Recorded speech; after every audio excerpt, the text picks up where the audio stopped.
Hello and welcome everybody to News Talk 850 WFTL. My name is Steve Warneke. This is an ongoing 4-part series on policing in America. The first week we heard the broad brush, which was a global perspective on the George Floyd case. We heard in episode number 2, the face of American law enforcement. We took you into police departments, introduced you to just who are America's cops. Today, we are doing episode 3. We're going to talk about the existing systems of policing and oversight. Next week, we're going to talk in our final part about cumulative trauma, PTSD, and what I call law enforcement distress syndrome, and how the job of police officer is creating a divide in America. So let me tell you a little bit about me. I'm a retired sergeant, 15 years with the Denver Police. I'm an award-winning author and Emmy-winning producer, talk show host, and I travel around also and speak to police departments. My mission since I left the Denver Police Department is to heal the divide between police and citizens. It's also to reduce police suicides and increase the quality of life of today's law enforcement. That's what I've been doing for the last few years. You can find my book, From Boy to Blue, more about me, hear episodes you missed, everything at stevewarneke.com. All right, so let's get started with today's episode on the existing systems of policing and oversight in America. So today, you're going to hear some of the laws that are in effect, the rules, the regulations, the policies. You're going to hear about police use of force, how the system is set up, what happens after a use of force, how are charges determined, what about the investigation of police use of force, how do those work? What are the systems of oversight and review? What level of transparency do we have at police departments and in these review processes? And finally, we'll talk about, since there's police reform legislation on everybody's plate, where do we go from here? So let's get started today with the existing systems of policing and oversight. The good guys are losing. I hate to break that to you, but the good guys are losing. And I don't know if this translates to you, but therefore, we as a country are also losing. The police, the ones tasked with keeping the peace, the ones who respond to strangers calling for help, the ones who put their lives on the line, the ones who are out there every day assuring that you and I can go to the store and walk our dogs and go out and mow the lawn. Without the police, society would descend instantly into anarchy and chaos. We're starting to see the beginnings of it in Seattle. Oh, it's so peaceful inside. Okay. I don't know. Your guess is as good as mine as what happens in there. But when somebody needs help, the police are going to have to go in. That's not going to be good. And inevitably, somebody's going to need help. It's just crazy.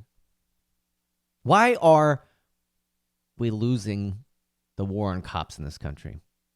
Is it because cops are corrupt? I don't believe so. 375 million calls for service a day, over 700,000 cops in America, doing an outstanding job for the most part. So let's look at the media. I mean, everybody likes to blame the media. The media's to blame, the leftist, the rightist, the media's. Okay.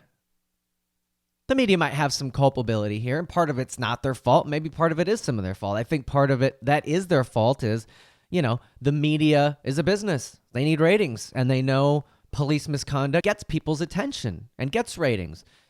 Let's tell them about it on the news. They want to hear it.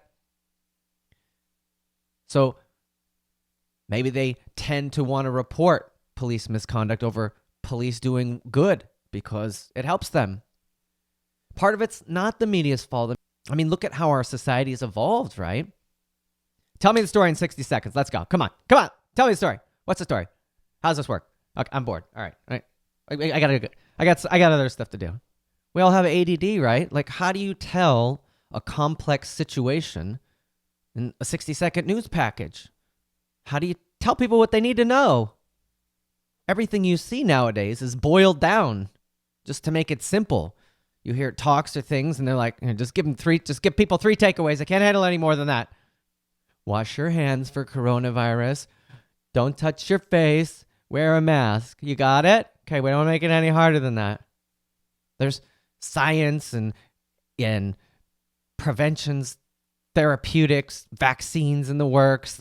Can it be uncertain? Just Just do those three things. A doctor could go on for hours about viruses and the contagion, how you catch them and how to prevent them. We're used to getting our news in 30, 60-second sound bites. Another part of the problem that doesn't involve the media is there's a deep misunderstanding about law enforcement, the current rules, the role.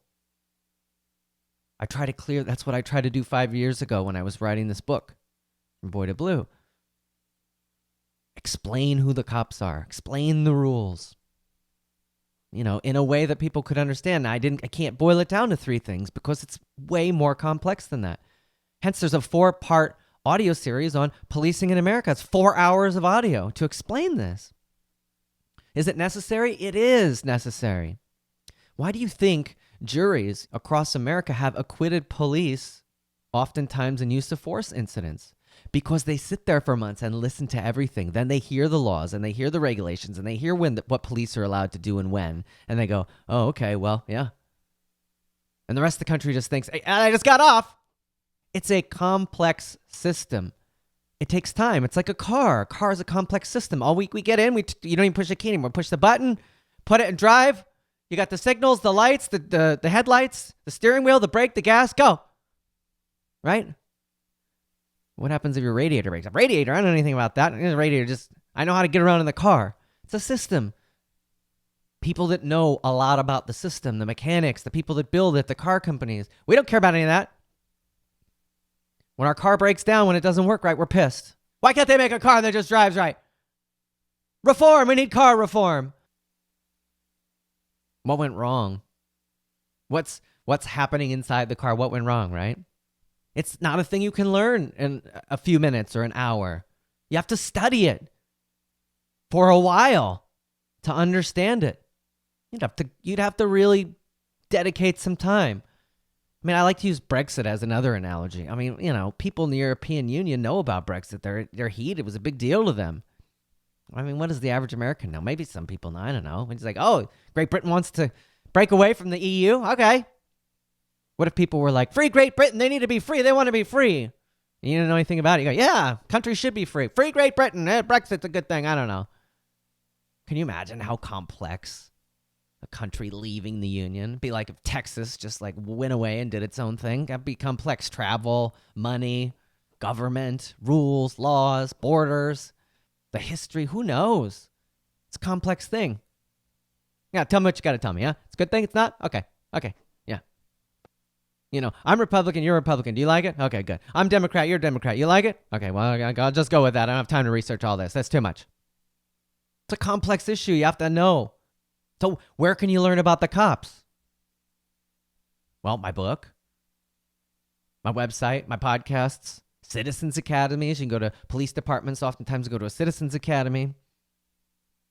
You can read, not fiction. You could take time to listen to podcasts like these. You don't hear the cops speaking out a lot, which is why I feel so compelled to do it. They've often been silent. It's one of the reasons I think the police are not winning this. So I've been speaking up for 5 years. Because it's important. You can't learn about the cops from television and movies unless it's like the show Cops, or like Live PD. And now those are canceled. Gone. We need more of that stuff, not less. And Cops is more like, I don't know how helpful Cops is. People are like, oh, dang, he threw him down. It's more like a Jerry Springer thing. He is rooting on for oh, look at that, But Live PD, there was some analysis going on. This is why they're doing this. This is why they're doing that. We need more of it. They're like, oh, get that off the air. We can't do anything with the police now. No, let's just go away. Need more of that stuff, not less. Being quiet is not the answer. Most people, there's always, of course, right? There's some people you're just never going to convince. They want to live in this utopian world. Everything's going to be perfect. Don't worry about it. The cops don't need guns. Nobody's ever going to hurt each other. We'll hold hands and sing Kumbaya. It's going to happen, I swear. But most of the people understand when you explain stuff to them. And you go, well, these are the laws. This is what happened. Here's whatever. And oh, okay. It sounds reasonable. So let's talk about how the existing system of policing is set up. I want to start, though, with our basic emotions. I believe there's two basic emotions. Everything can be boiled down to them if you just look far enough. If you trace your emotions down deep enough, everything can be boiled down to two things: love and fear. Well, I'm insecure. I want people to like me. Why? Well, because you have a fear that you're not going to fit in. I mean, usually behind anger is fear. And you have the good. We don't talk about as often because they're enjoyable, right? The green trees, the green grass, the blue sky, beautiful. It brings love into your heart. People, dogs, animals, relationships, doing something you enjoy. That's love. That can bring love into your heart. So I believe everything can be boiled down to those two things. Now, the cops are feared. They have been. In American history, people fear the cops. But they're sort of become, in the last 20 years, like an unspoken, unconscious goal by Americans to totally eradicate fear in all walks of life. And I think that's come about because we don't really like fear. It's uncomfortable. It's not fun. When it comes up, oftentimes we try to get rid of it. And we have become so spoiled in America in a good way. I mean, think about this country and the opportunities and everything we have here and how amazing our lives are. Googling stuff. Want to know the answers? Whatever. Cars. You can fly to all around the world. You don't have to take a horse and carriage or get on a ship for a week. We can FaceTime people. We have everything's in this phone in the palm of our hands. We've become really spoiled, which is awesome. I'm not complaining about it. But I'm saying now we don't have anything left. We're just like, let's just get rid of this fear thing. And so I think we see that, people are always out trying to conquer their fears. A lot of shows like, watch this. I'm going to face my fears. I'm going to conquer my fears. I don't want to be scared anymore. I'm going to stand strong. I'm going to show people who I am. I don't think it's a thing we can actually accomplish. Eradicating fear completely. And I also don't think that's a good plan. As uncomfortable as fear is, it's necessary. It's part of life. It's just the way things are. I mean, think about other places we have fear. When you're a kid, you have fear of your parents. You're going to get spanked or swatted or ground. Oh, you wait till your father comes home. Oh my God, you see a car pulling in the driveway. Oh God. Fear. That's a good thing, right? Some of these kids nowadays, they're like, stick that in your craw, Mom. I don't have to listen to you. Some religious people, they're afraid of God. Like, not afraid of him, but you want to do things right because you don't want to be mad at you because you want to get into heaven. It's a good thing. Keeps people in line. People are afraid of COVID. Some people are like, well, I don't care. But a lot of people are afraid of COVID. I'm going to stay in. It's a good thing. It keeps us safe. Dark alleys at night. I don't want to go down there. That's scary. Right. A bear comes up with its big claws like, let's get out of here. I don't think I want to shake this guy's hand, right? The police. Fear's a good thing when it comes to the police. It is. And what it feels like now is we got this generation of 30 and 40-something-year-olds living in their parents' basements. Like, I don't have to listen to anyone. I don't have to be scared of nothing, man. I don't have to. You can't make me. Go away, hate you. Close the door on your way out. Playing my Pink Floyd album. You know what I mean? I just feel like, fear can be healthy. There's no need to rebel against it. We're not going to be able to quell it. The cops need the fear, actually. It keeps everybody safe, right? When the police car pulls up, everyone's like, the cops are here. Oh, God. Yeah, let's get out of here. Or the police come in, you just stand back out of the way, better let them go. Ever been speeding and just see a cop car and your heart sinks into your ankles? You're just like, poof. Your heart's just going, your adrenaline's going. Oh God, am I doing something wrong? You ever get pulled over? What do I do? Hello, sir. That's a good thing. It's a good thing. It's a good thing for everybody. People are like, I don't have to be scared of the cops. That's BS. This is America. This is the most prosperous place in the world. I don't have to be scared of nothing. It's a good thing. The police know when they walk up to your window and you're nervous, it's okay. That's a good sign that you're not like Hannibal Lecter. But lately, in the last 20 years, you have more people like, I don't have to do what you say, copper. No, I know my rights. I don't have to. I'm a lawyer. I'm in law school. Like, okay, I don't think you understand about what's going on. I mean, we've agreed the police show up. They have the right to, as long as they're lawfully there and they've been called and they have certain things they're allowed to do. And if they give you an order, I mean, when I was a cop, it was illegal to disobey a lawful order. If a policeman gives you a lawful order, you go, I don't want to, then what happens? You can go to jail for it. It's the way it should be. The buck stops with the police, right? Because they're there. Like, well, I tried to get along with my neighbor, and then we went out and we started yelling at each other and we started beating each other up. The cops are there like, nah, it's the last stop. Now you have to do what they say. You've gotten to a point where we had to call the parents for adults, and I put that in air quotes, right? Because you couldn't get along. And so now the parents for adults are going to come in. They're going to tell you what you should do. I mean, if you disagree with what a cop's telling you to do, the best thing's to do it. Take it up later with somebody. Internal affairs, complaints, lawyers, whatever. Do it later. Just do what they're telling you, though, at the time. We saw the introduction of body cameras. Well, this will really catch those mean, nasty cops doing bad stuff. This'll catch them. What did it do? 99% of the time, it's like, exonerating the police. Body cameras have overwhelmingly helped the cops. I looked at a study. It was called Police Officer Worn Body Cameras Assessing the Evidence. It was by Dr. Michael D. White. Let me just read a little bit of the report. Body-worn cameras have a civilizing effect, resulting in improved behavior among both police officers and citizens. Several empirical studies have documented substantial decreases in citizen complaints as well as use of force by police. The report goes on to say there's also an anecdotal support for a civilizing effect reported elsewhere. Interestingly, though, he says, however, the behavior dynamics that explain these complaints and use of force trends are by no means clear. The decline in complaints and use of force may be tied to improved citizen behavior, right? Because they see the camera like, well, I better not do anything. I'm on tape. Back to the study. It says improved police officer behavior. The cops go, maybe I better not do something. Everything's on tape. Or a combination of the two. Dr. White also notes it may be also due to changes in citizen complaint reporting patterns, as there is evidence that citizens are less likely to file frivolous complaints against officers wearing cameras. I worked in IA. That's true.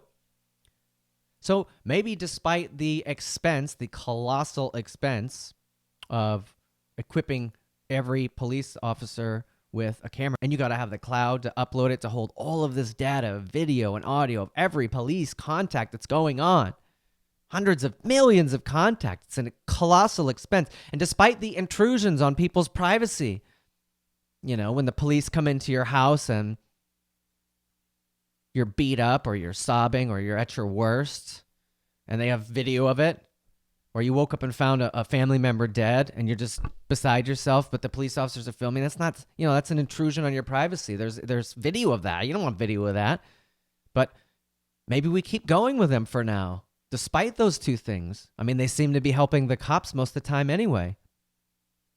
Maybe it's worth it to prove to people that the police are doing the right thing the majority of the time. Maybe it's a good deterrent. Maybe the sacrifice of expense and intrusions on privacy are worth it. Something we can decide, but we have to look at the evidence. Can't hear that in 30 seconds on the news. You're going to have to read studies and go, well, is this working or not? You're listening to the Steve Warneke Show on 850 WFTL. This is an ongoing 4-part series on policing in America. Right now, this is episode 3, the existing policing system and methods of oversight. You can find more from me, past episodes, at www.stevewarneke.com. That's stevewarneke.com. All right, let's talk about the use of force system in policing. All right. Fundamentally, from a global perspective, the system is set up so that the police have the right to win, and decidedly so. It's not supposed to be a fair fight. This isn't a boxing match. Well, they're tied together. Get them apart. All right, ding, ding, ding, ding. Go ahead. No, it's been 2 minutes. Go to the corner. Get some water. It's not a fair fight. It's not a boxing match. If you bring your fist to the police, cops bring a baton or a taser or something else. You bring a baton to the police. They bring a gun. They don't have to. It's just an on guard, like baton fight, like swords. Well, he's got a baton. Let's see. Hope we can win this. No, it's not a fair fight. It doesn't have to be. Why is it set up like this? Cops are putting their lives on the line for strangers. Their work is reactionary. Police don't pull up and go, that guy on the lawn is going to do everything that I say. And also his name's Bob, and he's never been in any trouble, and he's very nervous. Police have to react.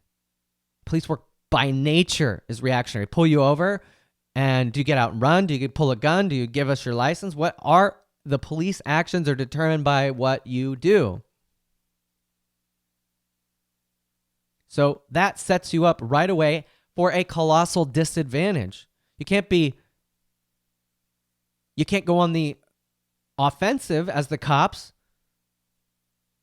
You're going to pull them over and just smack them with a baton and drag them out and go, well, they might have had a gun. I just wanted to be on the offensive then. No, it's reactionary. That puts you by nature at a disadvantage. You go, well, I don't like that. Well, don't fight with the police then. You won't have to worry about it. Most of America's pretty good, right? I mean, your contact with the cop's going to be a speeding ticket. You get something stolen out of your purse. Your house gets burglarized. Those are going to be your interactions with the police. But the police are over there dealing with a criminal element over and over and over again who are intent on hurting them and who aren't, even though they're a very small percentage of society. The police don't know necessarily who is who. And so we're always seeing this use of force. Well, I don't like that. I just pulled them over for traffic. But most of us wouldn't have been in the situation where this video clip surfaces, and violence never looks good, by the way, ever. Just even how justified it is, you can just show a clip of it. It's terrible, right? It's terrible. But most of us see these clips of violence and we think, wow, that was a lot. That seems excessive. But we would never be the ones in that situation. The cops push down a 75-year-old. And you think about your grandfather and you go, why? My grandpa's 75. I don't want them shoving him back. Look, he bled from the head. Was your grandpa out in the protests, antagonizing a police skirmish line, walking up to them, defying their orders, multiple orders to leave, and then taking something, we don't know what it was, and holding it up to the police in their pockets? I don't even know. There's thoughts that he was trying to clone their phones or get information from their phone. I don't know. You don't know what that is. But you go, I don't want my grandpa to do it. Was your grandpa out there? Was your grandpa out there? Was he in the face of the police? Was he defying orders? When the skirmish line's moving, move back, time to get out of here. And he walk right up to him. I don't have to. Was that your grandpa? No, it wasn't. But we see that and we go, that could be my grandpa. No, it couldn't. Your grandpa's at home visiting with your grandma, having coffee. So when we talk about use of force by police, which we're going to, let's first, by a means of comparison, talk about lethal force when used by you, a citizen. There's 27 states and 5 more that have, laws in action, similar to like the Colorado Make My Day law or the Florida Stand My Ground, where, there's statutes in place where people can use force. Now, listen, I'm going to read a couple statutes, not the whole thing, just some clips. Don't go anywhere. It's going to be like, wow, what is all this legalese? You just going to read this? The reason I want to read this is to illustrate a point. And the point I want to illustrate is look at how complex this is, and also listen to what we've all agreed to is already the law in some places, right? In Colorado, the Make My Day law, I pulled this from the internet, some statute. Deadly physical force may be used only if a person reasonably believes a lesser degree of force is inadequate and the actor has reasonable ground, the actor being you, the citizen that's about to use lethal force, has reasonable ground to believe and does believe that he or she or another person is in imminent danger of being killed or receiving great bodily injury. Then there's subsection B. The other person is using or reasonably appears about to use physical force against the occupant of a dwelling, you and your house or your business establishment, while committing or attempting to commit a burglary. There's a third section. The other person is committing or reasonably appears about to commit kidnapping, robbery, sexual assault, or assault as defined in some other sections. So you have the right to use force under those circumstances. Now, what does all that mean? Now there's case law and lawyers. What does great bodily injury mean? Is it a broken nose? Is it a black eye? Broken bones? We'll talk about it here in a minute. Got to define all that. Does it apply in your car? Does it apply at work? Does it apply in your garage? What if your garage is detached?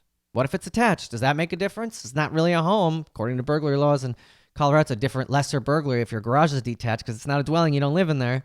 Got all these things you got to consider, but that's the law. So now you got to look at each case one by one. Where does it fit?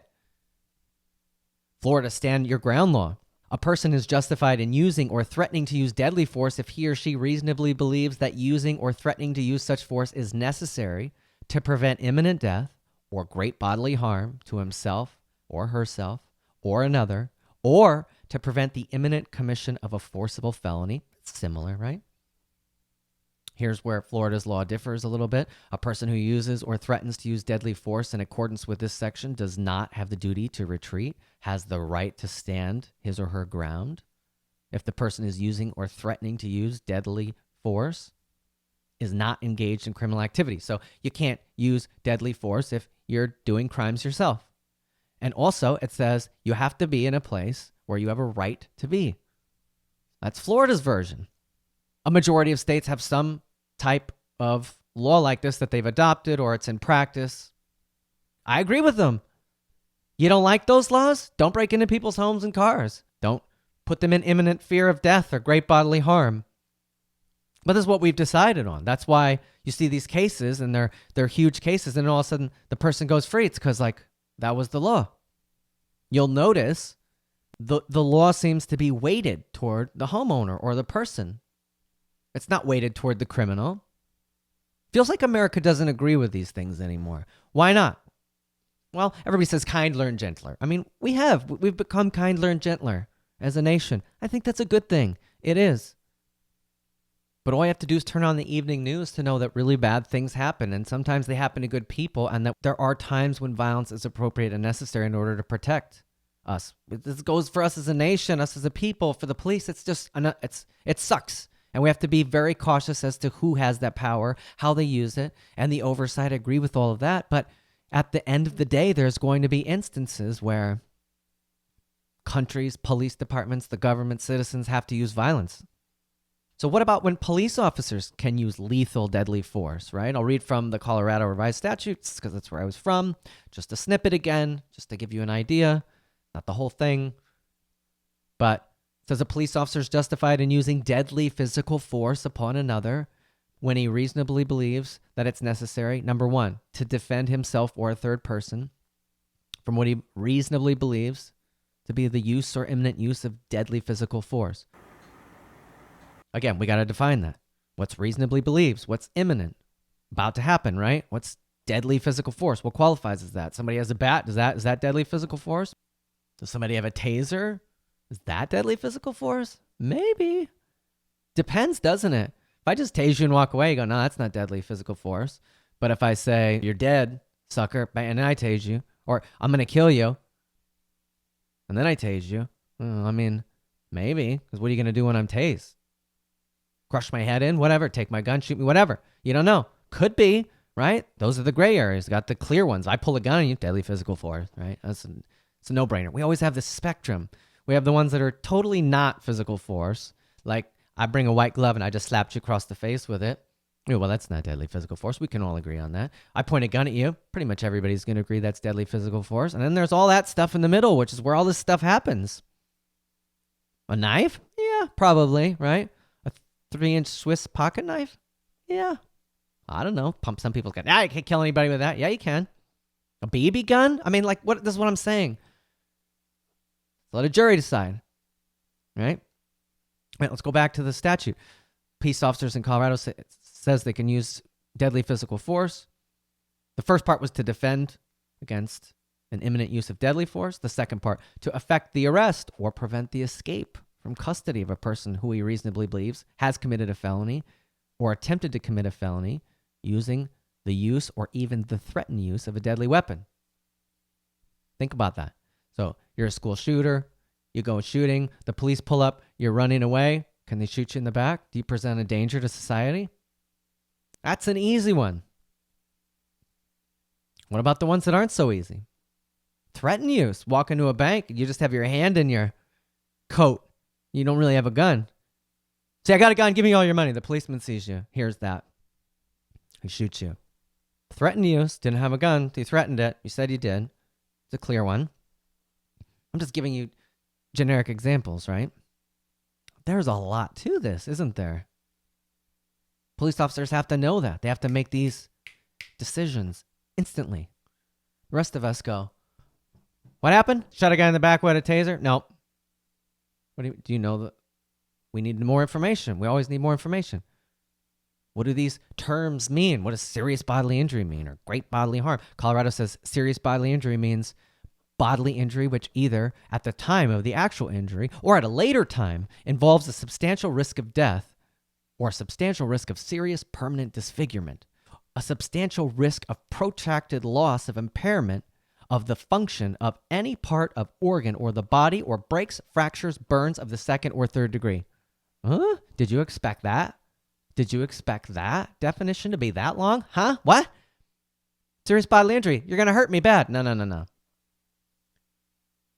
It's actually that, at the time of the actual injury or at a later time, you have substantial risk of death. What's substantial mean? I don't know. We're going to 90, 80%, 100, 95. Permanent disfigurement. What does that mean? If I have a scar here, am I disfigured? If I've lost 4 of my fingers, okay, that's an easy one, right? I'm disfigured. I lost 4 of my fingers.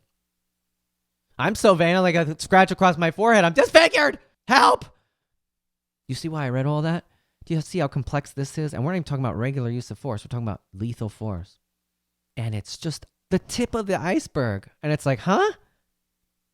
Yes, Harvard Law. Are you accepting new students? Okay, good.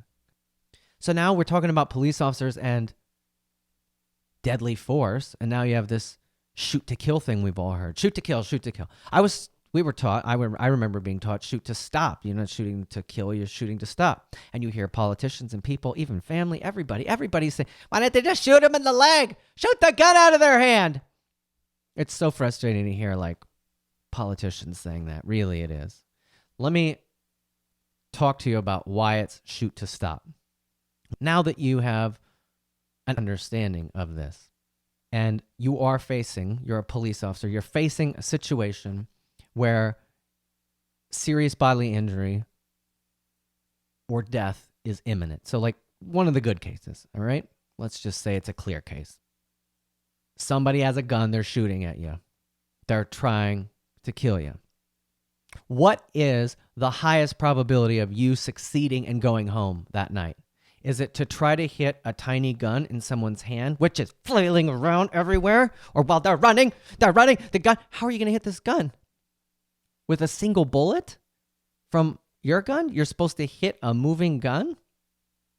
Their legs are moving, arms are moving. Think about move your arms to side. Run in place for a second. How am I going to hit your leg? They're moving. That is a difficult thing to do. So police shoot for center mass. Why? Because it's relatively steady. It doesn't flail around. It can turn from side to side, but it's relatively stable, right? It's not like arms and legs. They're shooting at center mass or head, if you can see the head. Why? Because that is the highest probability of stopping what that person is doing, which is trying to inflict serious bodily injury or death on the police officer. You want to shoot to stop them, and you want to do it quickly. I've seen people shot multiple times. They're still running around, shooting at other people. The police are trying to go home at night, and they're not on the offensive. They're reacting to what was brought to them, and they want the highest probability of success. That's why you shoot to stop. You can't read people's minds. You don't know what their plan is. You don't know how desperate they are. There are people that have gotten out of jail and they will not go back, right? I'm not going back to jail, do anything. I want to give you an example right now.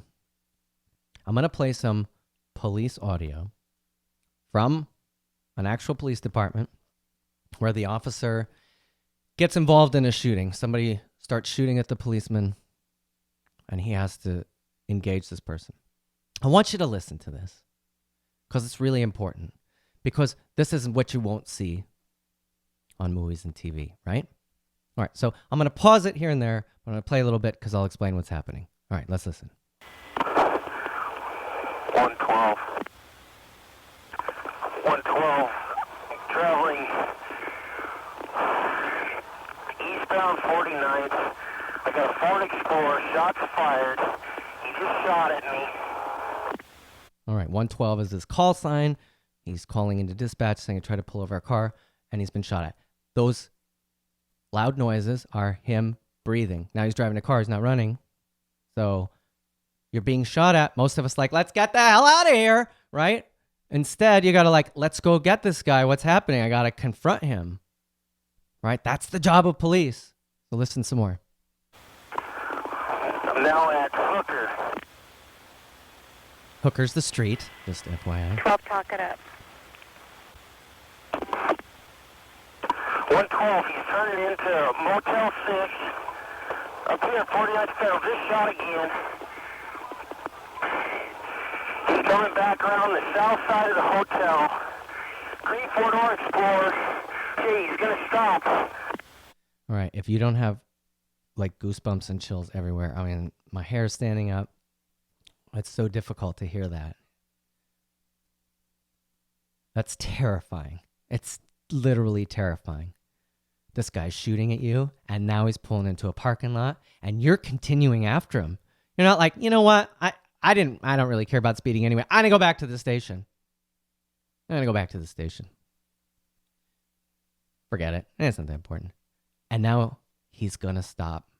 Here we go, right?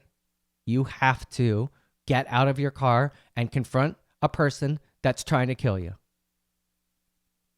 Let's listen to some more. Cars covering code 10, 49th Code 10's and lights 4, and sirens. Federal. 16, I'm coming in with him. We got more shots fired. That's another officer? Okay. 12, he just ran through. He's on the top of the porch. So you have a police officer involved in a shootout, more police officers coming in, so you got to be careful about them. He's in a motel parking lot. You got to be careful not to shoot anybody in any of the rooms or any of the bystanders. This guy's shooting at you. You're trying to communicate on the radio what's happening, where you are, and what's going on. It's a lot to do. Shoot the gun out of his hand. Can't you do that? He's up on the porch on the second floor. Shoot the gun out of his hand. Shoot him in the leg. It'll be fine. Listen some more. Approach 150.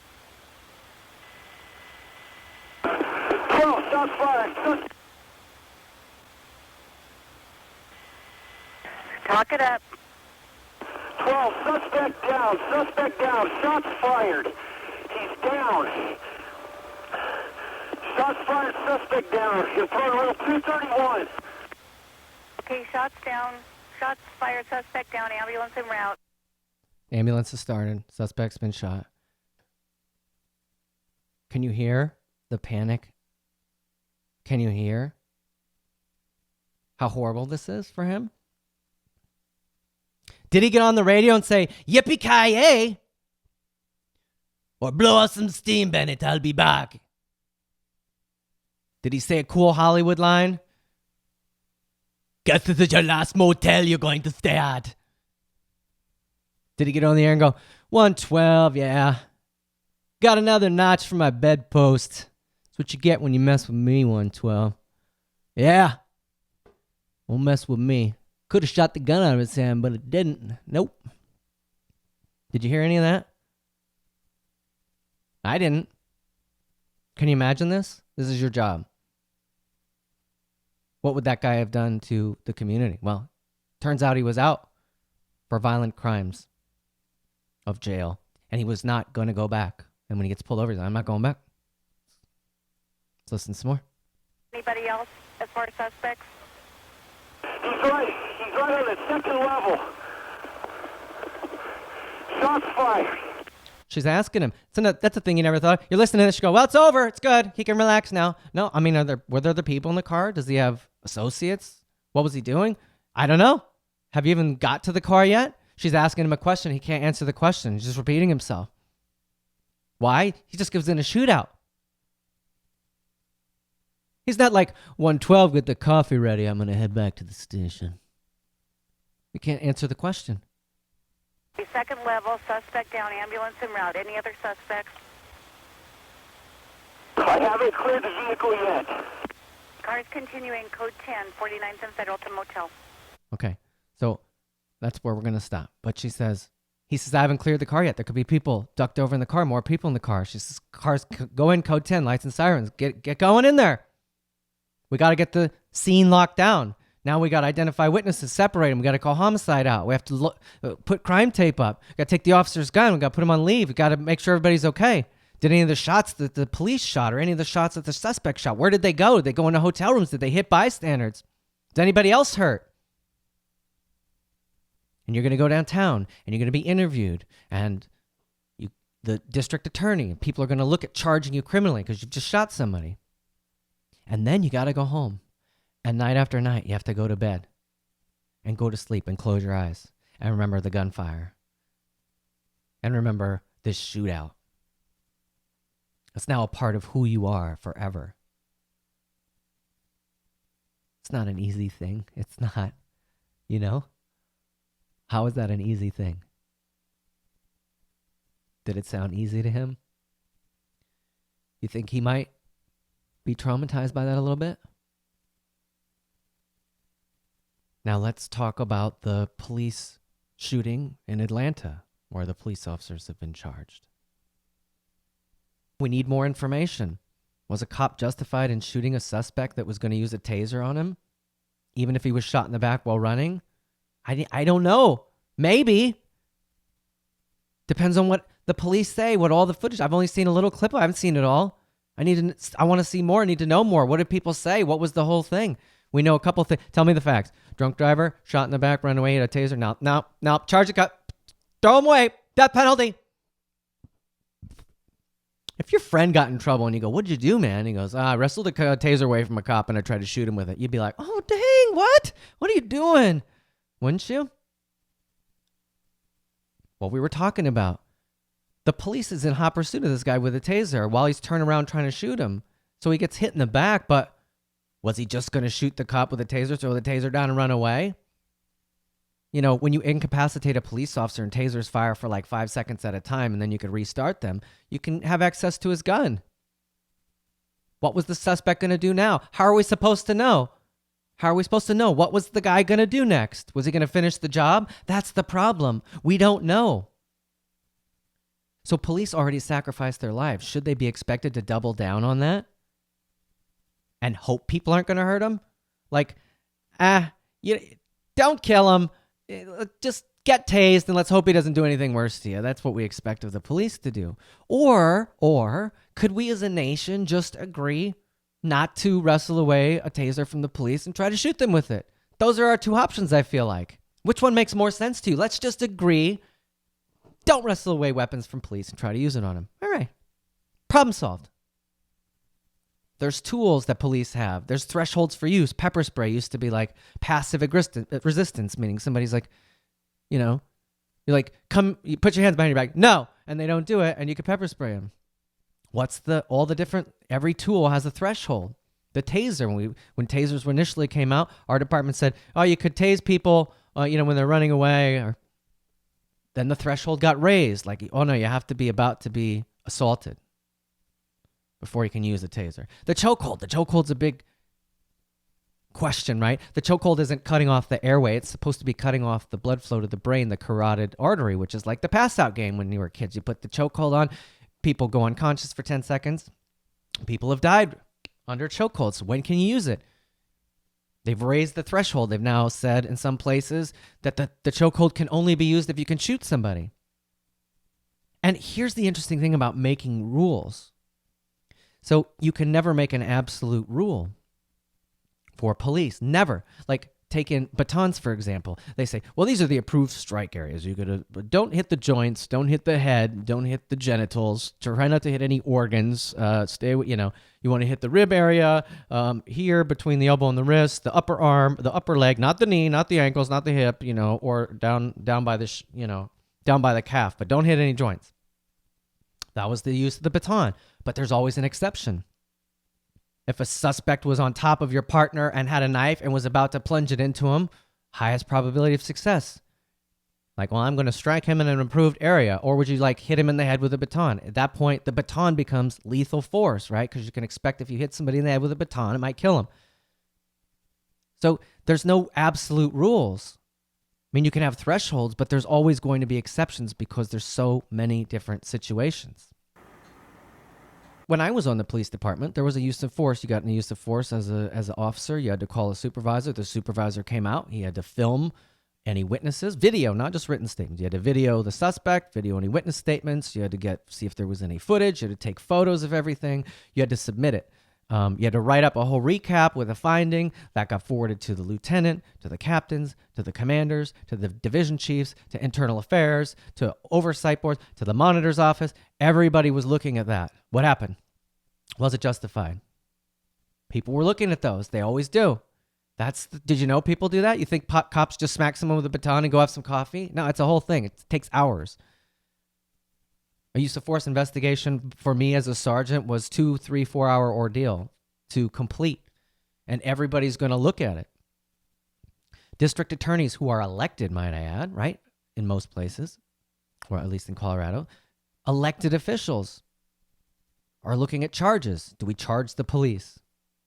The cops get sued. Judges decide civil actions. The cops do get charged. Juries decide, was it a breach of law or not?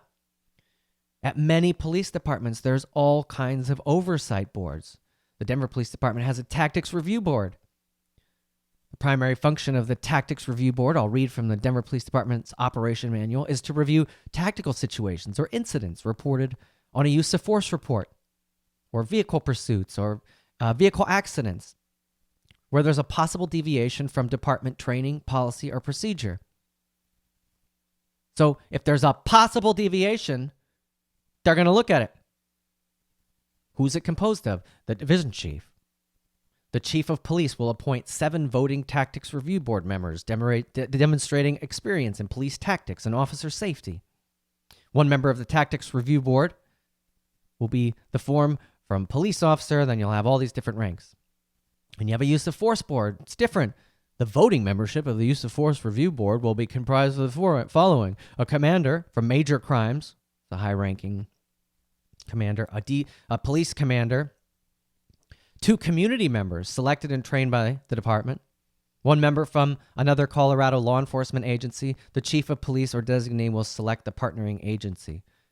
Majority rule wins in use of force boards. They look at stuff. They're evaluating stuff, comprised of citizens, too. Now, in Denver, you have the Independent Civilian Monitor's Office. What does the Monitor's Office do? Let me read from their website, from their annual report. They're charged with monitoring the discipline systems of the Denver Police and Denver Sheriffs, making policy recommendations. They have access to internal affairs, the complaints. They're in there during the investigation, watching, making sure, and then issuing annual reports and findings on it. A whole office of oversight with no police on it. The monitor's office puts out a report every year, but actually more than that. And listen to some of the bullet points they talk about: complaint locations, intake investigations, discipline that has been issued on sustained cases, significant disciplinary cases, appeals of discipline, complaint demographics, deputy complaint patterns, commendations and awards, officer-involved shootings, critical incidents, on and on and on. It's a 70-something page report, open to the public. I think police departments need to do a better job about explaining where people can find the transparency, because it happens, it's just later on. I mean, different police departments have different things, but there's usually some degree of oversight and usually some degree of civilian oversight. All right, you're listening to the Steve Warneke Show, News Talk 850 WFTL. This is an ongoing 4-part series on policing in America. You're listening to Episode 3, The Existing System of Policing and Oversight. You can find more from me, past episodes, at www.stevewarneke.com. So I want to talk briefly about investigations. Almost always the case. Secrecy up front, transparency at the end. That's an investigation. It sucks because people want answers now. Get me! But that's the way it is. This is done everywhere, even on the national intelligence level. They don't come out with national intelligence or with the details of an investigation. Why? Because it's ongoing. Investigations take time. They're slow. They're methodical. The mission of an investigation is to keep the integrity of a case, maintain the integrity of evidence, present everything to a court so that you don't jeopardize the court case. How do you do that when you release facts that only the people involved know? Our goal here is to strike a balance between people's right to know, or what it feels like America has done, which is not right to know, but it's like our right to know right now. That's what it feels like. How do we strike a balance between people's right to know and when, and the greater good, fair trials, giving everybody due process and a fair evaluation about what happened? So moving forward, who do we want to investigate these things? You know, you think about when a plane crashes and the NTSB comes out. It's like the Men in Black guys in the black suits, you know? It's like, oh, the NTSB's here. Is it going to be the same process? And the NTSB comes out and they don't talk. They don't give a report. Well, we think the plane caught on fire because somebody was smoking. They don't hear anything. They come out, they do their thing. It takes a long time. They go back. They evaluate everything. They issue a report of findings. Months and months later, right? That's kind of the way investigations have to go. Isn't it going to have to be the same process for investigations about police use of force? Doesn't it have to be? Secrecy up front, transparency at the end. I mean, can we handle that as a nation? Are we able to accept that? No matter what reform or changes we make, transparency at the end is one of the things we really can't change that much. And isn't that one of our biggest problems?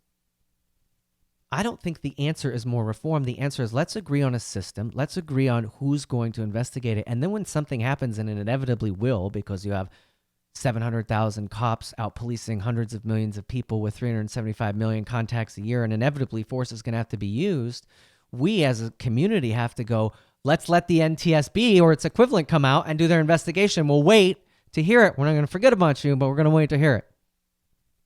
We're not going to get the answers today. We have to understand the system as a whole and what's already there. You go, oh, there's people already looking at this? Oh, okay. The civilian people looking at this? And they publish the reports? Do you know in Denver and most places, the district attorneys publish a decision letter when officers involved in shootings? And it's so detailed. I've had police on my podcasts before that were involved in critical incidents. I found the incident, listened to the audio. In one case, I listened to the audio recording of the officer that was involved in a shootout. That's published on the internet. There's already transparency. It's just these things aren't released for months and months and months. And when you read the whole letter and you find out, oh, the bullet holes went here and this is what happened and this is the thing and this is the laws and this is everything everybody said and knew, you go, oh, okay. So I'm just pulled up a letter here from the Denver District Attorney's Office. It starts with a statement of facts, a recap, got photos. Then it goes officer by officer, where this officer was, what they were doing, what they said, what they saw. Still photos from them during their interrogation, showing physically what they were doing, mentally what they were thinking.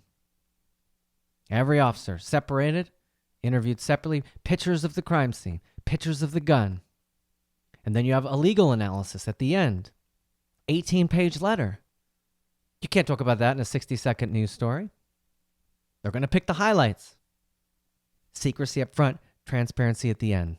And maybe when I say secrecy up front, transparency in the end, I don't mean complete secrecy. I mean, there is that balance that I was talking about where do you and how do you provide enough information to get what you can out to the public while maintaining the integrity of the investigation. So it's, some secrecy up front, lots of transparency in the end. But I really think that's already happening. We just don't know where to look for it. And also, by the time it comes out, we've moved on. Can we live with it? I hope so. America's peace and prosperity, I believe, depends on it. All right, that does it for the Steve Warneke Show, News Talk 850 WFTL. Thank you very much for your time. Thank you for joining us. We'll see you next week when we talk about PTSD, cumulative trauma, and what I'm calling law enforcement distress syndrome. You're not going to want to miss that episode. You know, what does the job of police officer do to a person over the course of weeks, months, and years when all you're doing is responding to chaos, destruction? What effect does that have? We'll talk about it. In the meantime, we're over at stevewarneke.com. That's stevewarneke.com. Have a good week, everybody. See you next time. God bless.